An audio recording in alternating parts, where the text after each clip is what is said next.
Salve, amada igreja, com a gloriosa paz do Senhor. Amém, povo de Deus? Esse pastor Roger é uma benção. Como eu disse, não sou pregador, mas a obra, né, a grande é a seara e poucos são os trabalhadores, né? Então, quando somos escalados, temos que se empenhar para estar aqui, né, sendo usado pelo Senhor. Porque muitas das vezes pensamos, mas eu não sei pregar, mas eu não sou pregador, mas temos que estar aqui, temos que fazer a vontade de Deus. Gostaria de estar saudando também os irmãos internautas que nos acompanham pelas redes sociais, pelo YouTube, em nome de Jesus. Eu gostaria que todos abrissem as suas Bíblias no livro de Atos, capítulo 3, versículo 1 em diante. No domingo eu tive ministrando e praticamente é uma continuação, pode-se dizer que é uma continuação, que eu estava ministrando sobre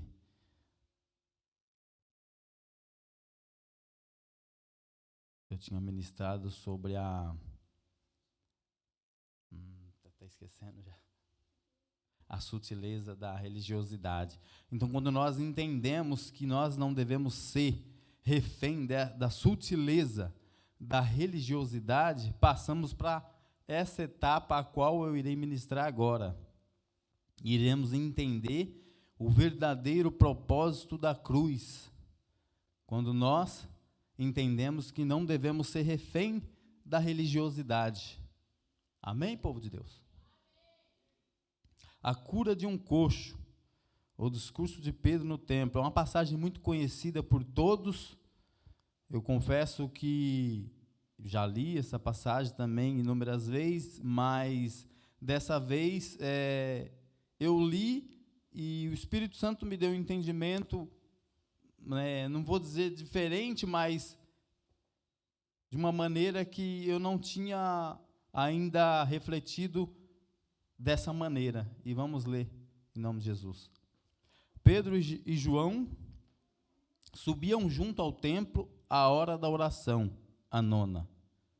E era trazido um varão que desde o ventre da sua mãe era coxo, o qual todos os dias punham na porta do templo, chamada Formosa. Vamos dar uma pausa por aqui rapidamente. Então nós vemos que esse coxo, todo dia ele era posto nessa porta do templo, chamada Formosa. E eu fui analisar e ver por que essa porta era chamada Porta Formosa. Alguém aqui sabe dizer?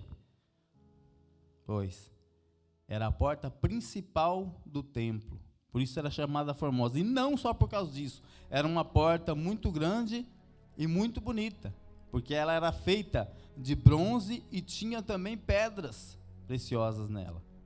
E eu não sabia disso, mas daí eu fui pesquisar e realmente era uma porta que chamava a atenção, ou seja, era a porta principal do templo. Então, sendo assim, era a porta que todos ou a grande maioria passavam por ali, por aquela porta principal, pela porta chamada Formosa.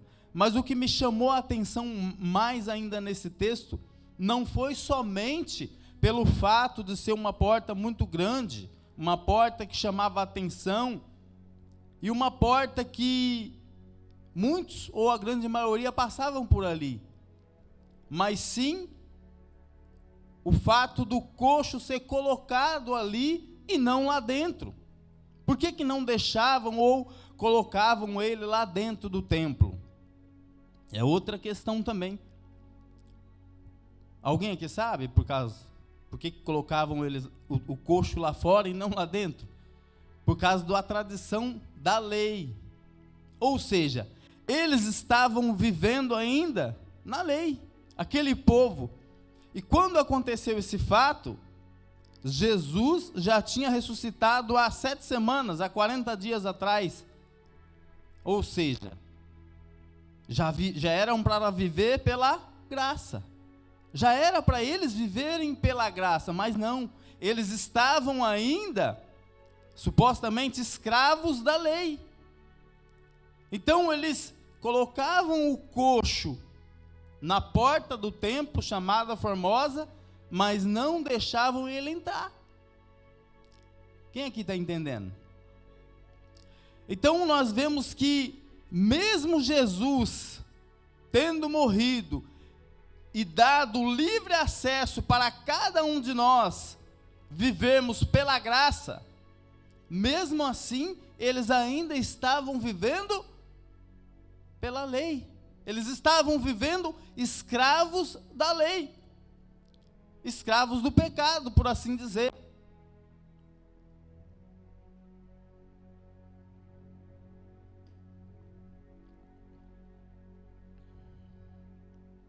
Continuando a leitura aqui. E ele, vendo a Pedro e a João que iam entrando no templo, pediu que lhes dessem uma esmola. E Pedro, com João, fitando os olhos nele, disse: olha para nós. E olhou para eles, e esperando receber alguma coisa, ou seja, ele também já estava conformado com aquela situação, né? Aqui logo entendemos isso, né? Quando Pedro estava indo ao templo e viu ele ali, quando ele clamou, pediu esmola, eles olharam para Pedro como uma pessoa comum, uma pessoa que ele sempre estava vendo, pessoas que ele sempre estava vendo, pessoas comuns. Todos que entravam ali, ele pedia esmola.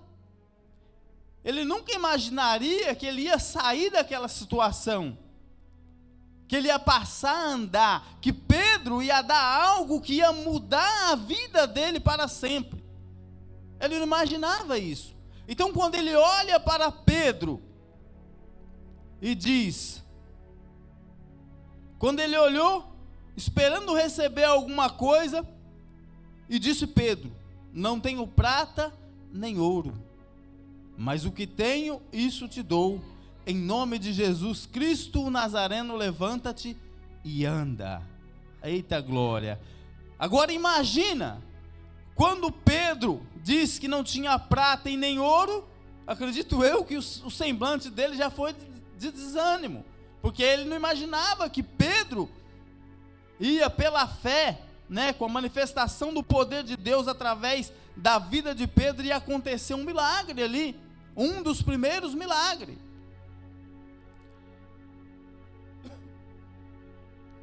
E tomando-o pela mão direita, o levantou, e logo os seus pés e tornozelos se firmaram. E saltando ele, pôs-se de pé e andou, e entrou com eles no templo, andando e saltando e louvando a Deus. Aqui nós já vemos a transformação de todo aquele cenário.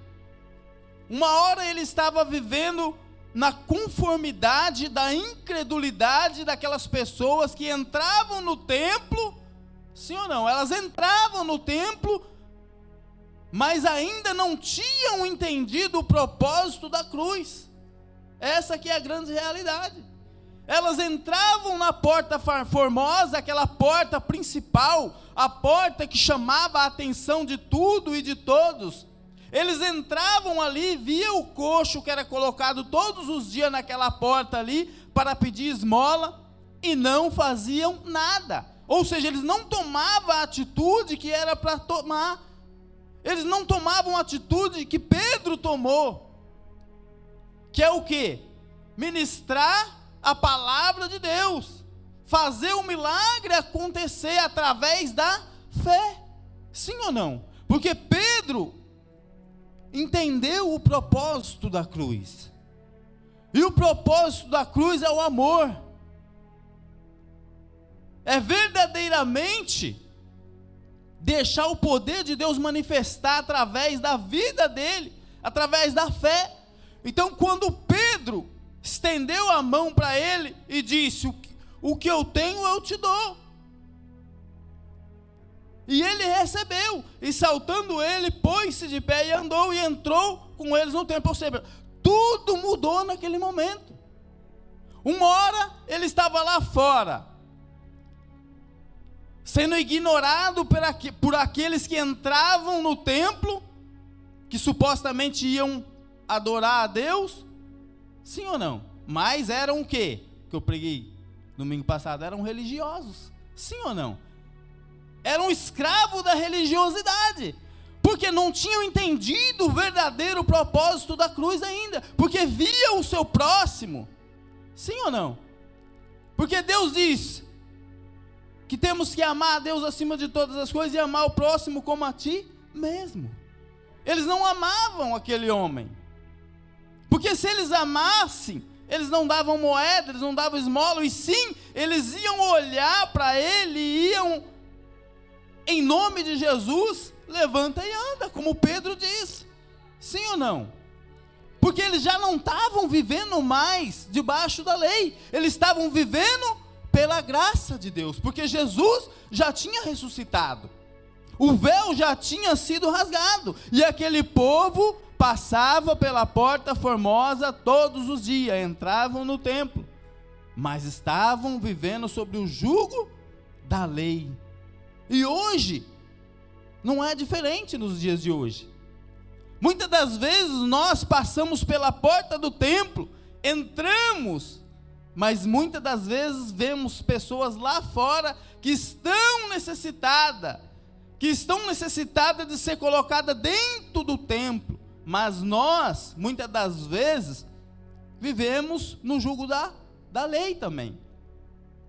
Não expressamos, não colocamos a nossa fé em ação, e pregamos o verdadeiro evangelho, e falamos de Cristo, para aquela pessoa, para que o milagre venha acontecer.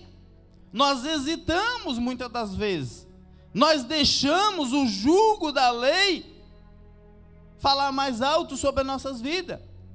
Não, mas eu vou para a igreja, eu oro, eu busco. Aqueles também iam.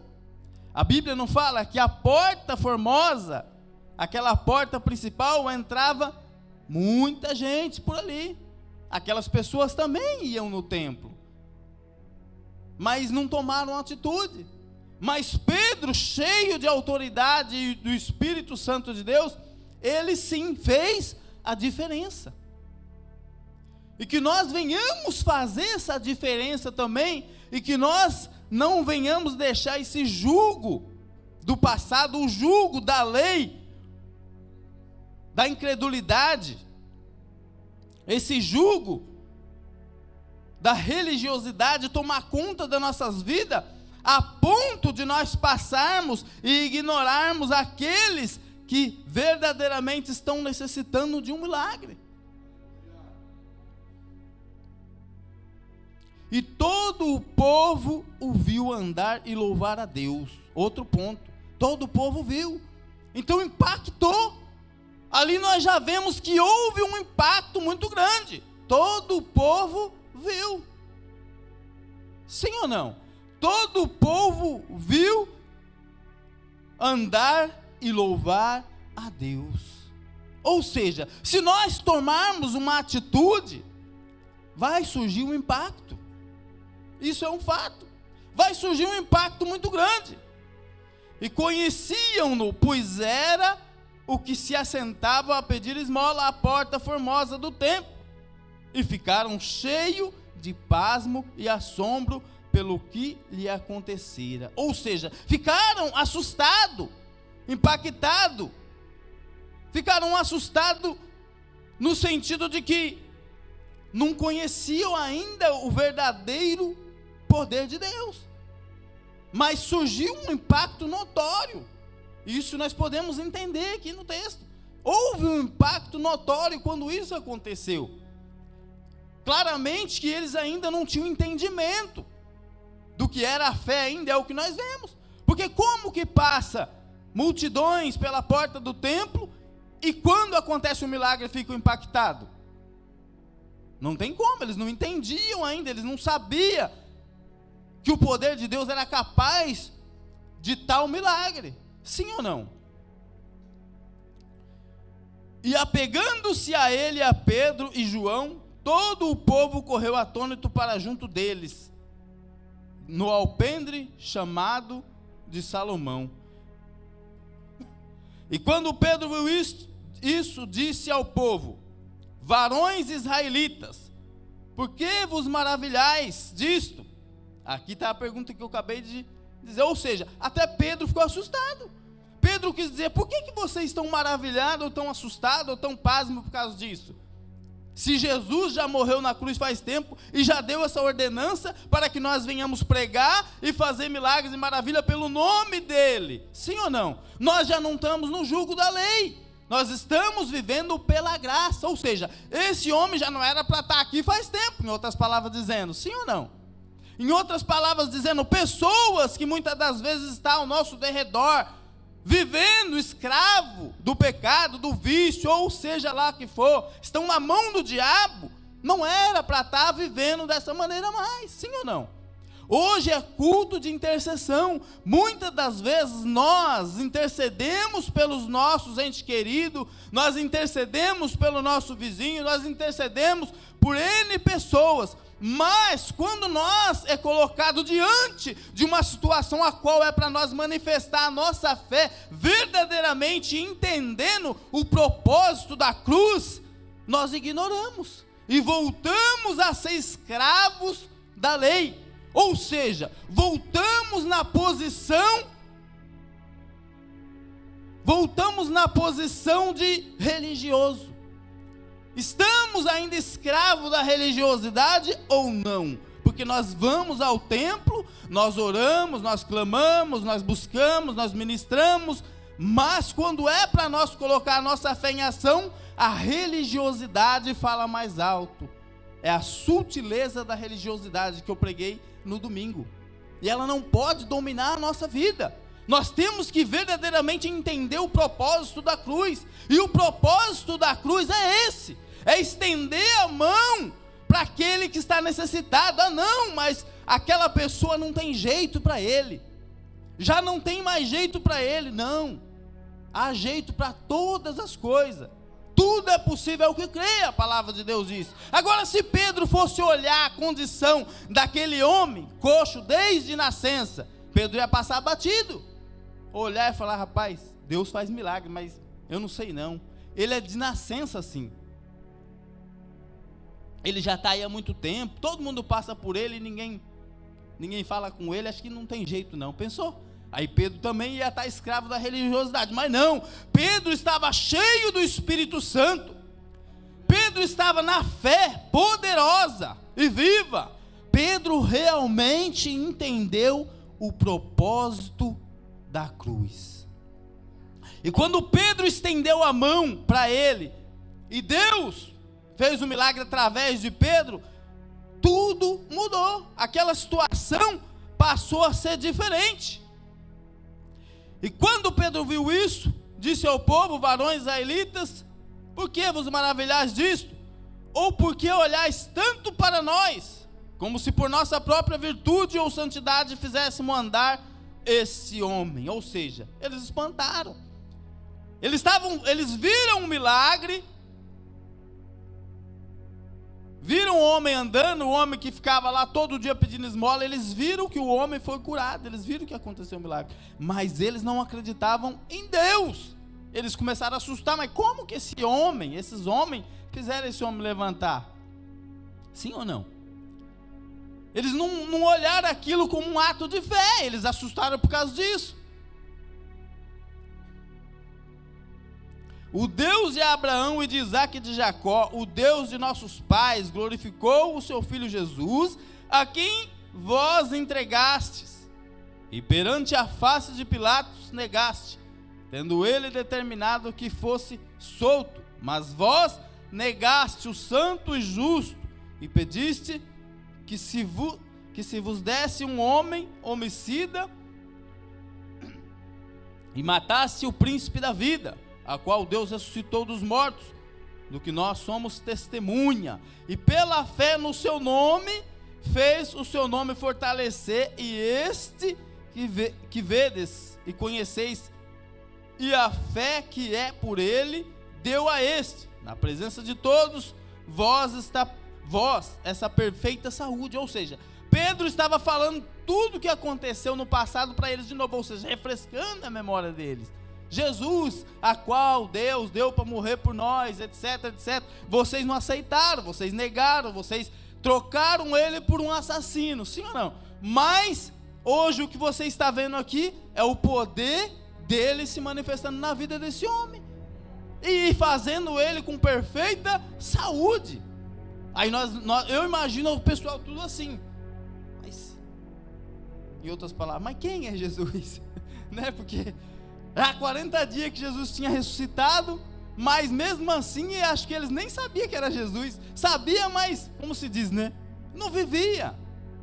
É como muitas das vezes eu me incluo também, porque muitas das vezes nós somos frustrados, nós nos deixamos, né, se abater por coisas que não deveriam nos abater, porque nós temos que expressar a nossa fé, nós temos que colocar a nossa fé em ação.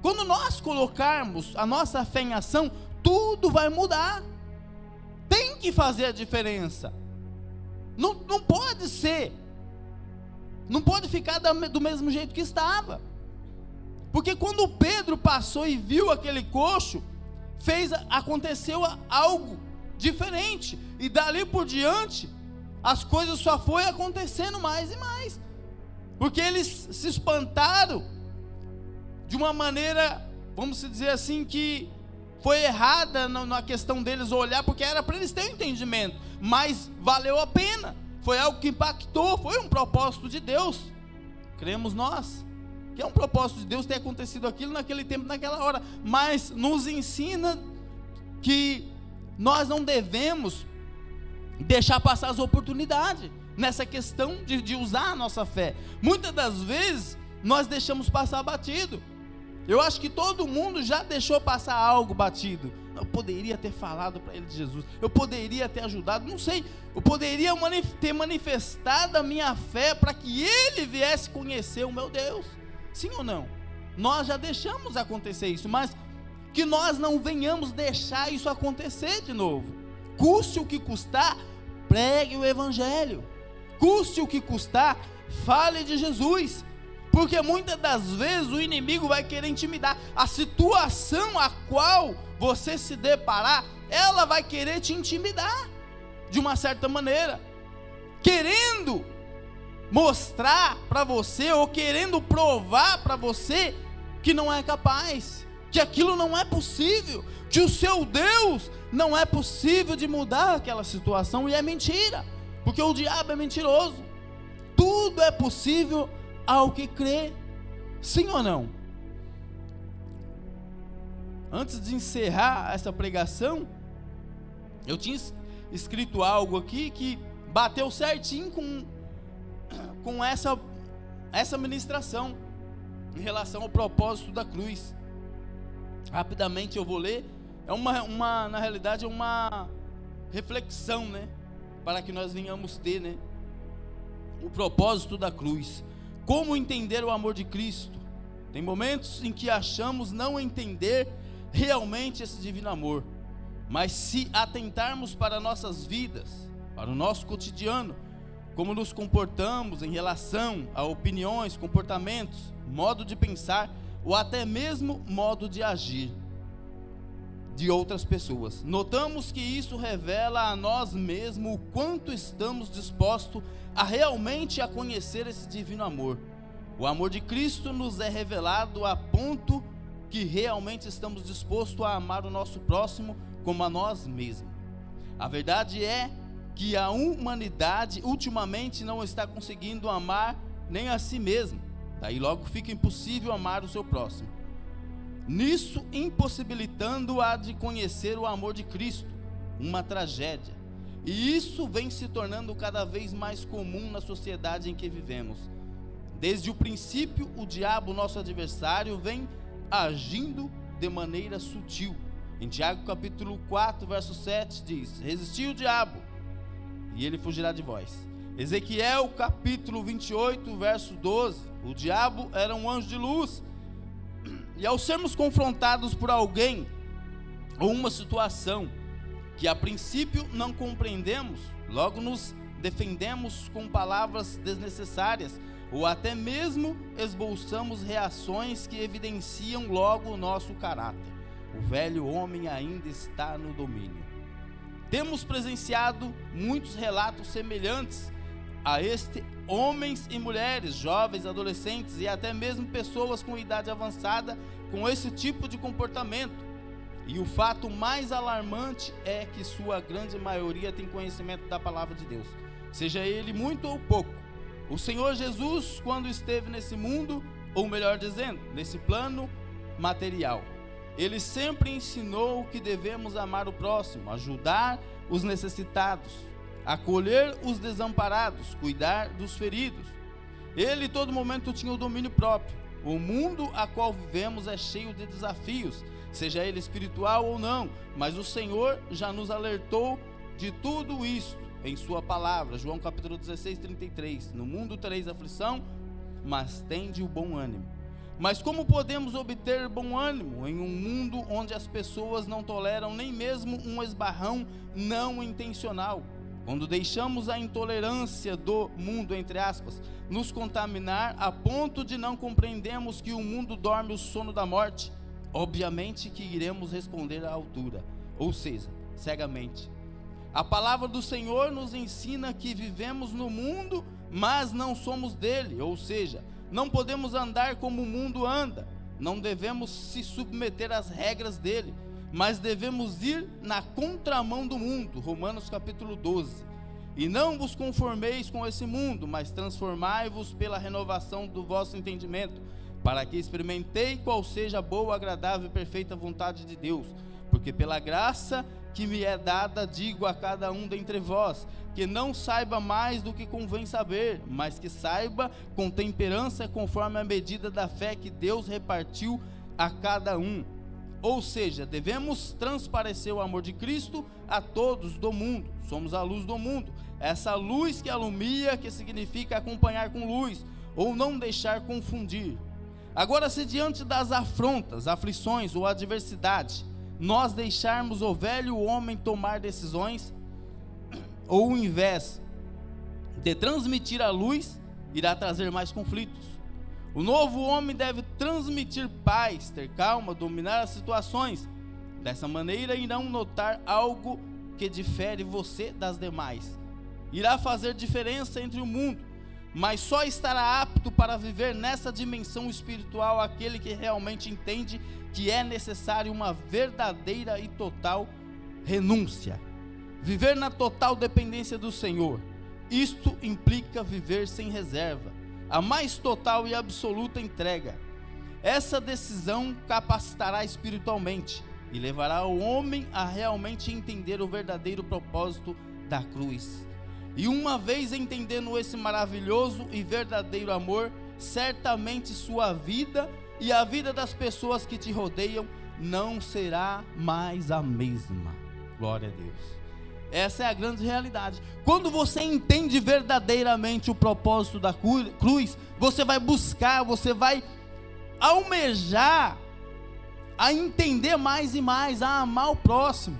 E isso vai te capacitar espiritualmente a ser uma pessoa melhor. E isso automaticamente impactará outras pessoas. Sim ou não? Eu agradeço a minha oportunidade desde já. Gostaria de estar passando a oportunidade para o nosso pastor Roger, em nome de Jesus.